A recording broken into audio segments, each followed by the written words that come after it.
மரியாயே வாழ்க. அன்பான மரியனை கணப்போர் யூடியூப் சேனல் நேயர்களே, உங்கள் அனைவருக்கும் தேவதாயின் திருப்பெயரால் வாழ்த்துக்கள். ஜபமாலை பற்றிய ஒரு நெடுந்தொடரில் இருக்கின்றோம்.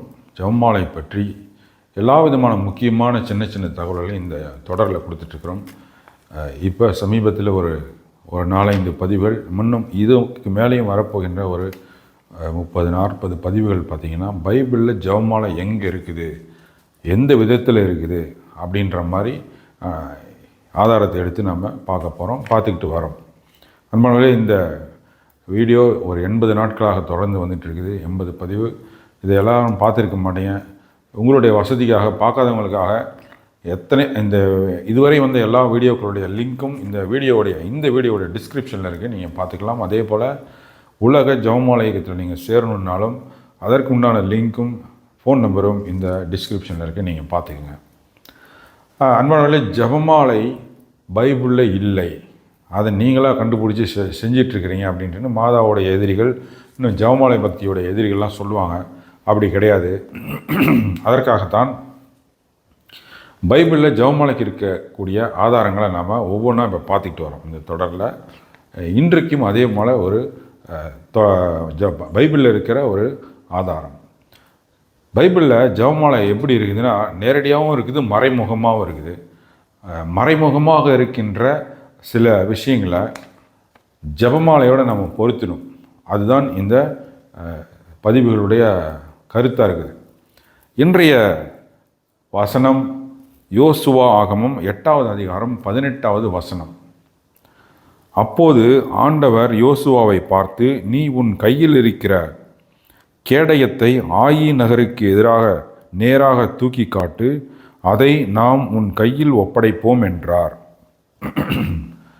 அப்போ ஆண்டவர் யோசுவாவை பார்த்து சொல்கிறார், ஆயி அப்படின்ற ஒரு நகரம், அந்த நகரத்துக்கு அந்த நகரத்தை உன் கையில் நான் தரேன், நீ என்ன செய்யணும், ஒன்று தான் செய்யணும், உன் கையில் இருக்கிற கேடயத்தை எடுத்து அந்த நகருக்கு நேராக நீட்டு காமி அப்படின்வார். அப்போ உன் கைக்கு அந்த நகரம் வரும் அப்படின்றார் கடவுள்.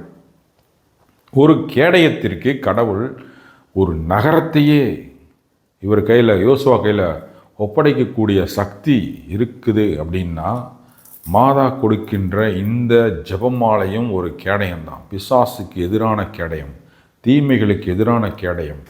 இதை எடுக்கிறப்ப நாம் எல்லா அனுகூலங்களையும் நம்ம வாங்கிக்க முடியும் கடவுள்கிட்டருந்து, மாதாட்டிருந்து.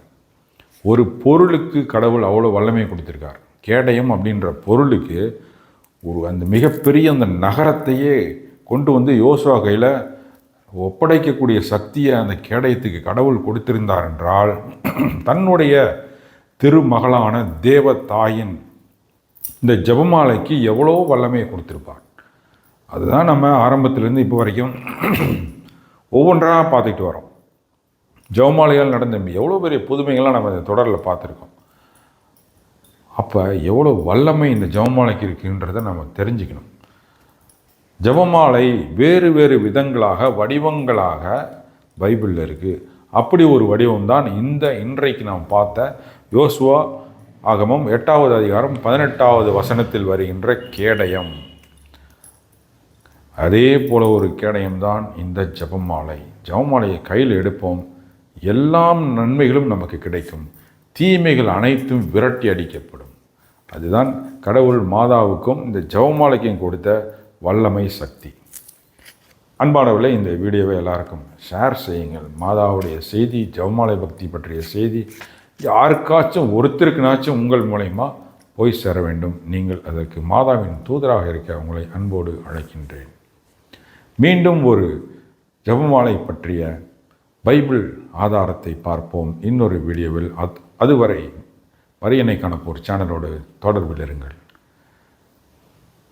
தேவதாயின் மாசற்ற இதயம் போற்றி வணங்கப்படுவதாக. தேவதாய் என்றென்றும் வாழ்த்தப்படுவார்களாக. பிதா, சுதன், பரிசுத்தாவின் பெயராலே. நன்றி. மரியாயே வாழ்க.